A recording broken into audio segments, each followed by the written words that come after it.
আবারও বোয়িংয়ে আগুন, অল্পের জন্য বাঁচলেন 173 জন যাত্রী। আমেরিকান এয়ারলাইন্সের বোয়িং 3023 বিমানটি উড্ডয়নের প্রস্তুতি নিচ্ছিল। গন্তব্য ছিল মায়ামি। বিমানে ছিলেন 173 জন যাত্রী, কিন্তু বিমানটি উড়াল দেওয়ার ঠিক আগ মুহূর্তে বিমানের ল্যান্ডিং গিয়ারে সমস্যা দেখা দেয়। তখনই ধোঁয়ায় ডেকে গেল বোয়িং বিমানটি।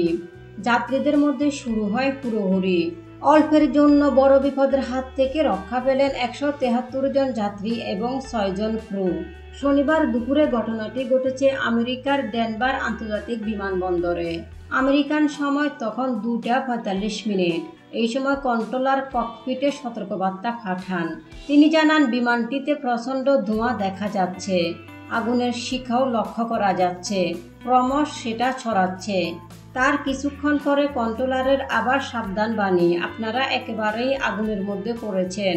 তখন যাত্রীরা আতঙ্কে জরুরি নির্গমন দরজা দিয়ে লাফিয়ে নেমে পড়েন।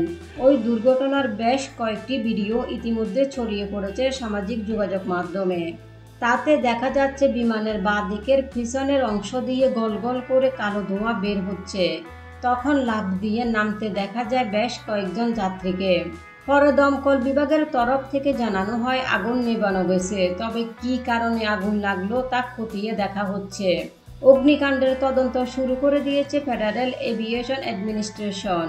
জানা গেছে যে বিমানটিতে আগুন লাগে সেটি বোয়িংয়ের তৈরি ম্যাক্স 8।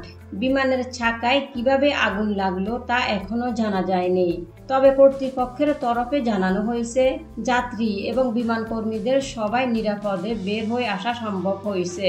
5-6 জন অল্প জখম হয়েছেন, তাদের হাসপাতালে নিয়ে যাওয়া হয়েছে। পরে অন্য আরেকটি বিমানে ওই যাত্রীদের গন্তব্যে পাঠানো হয়।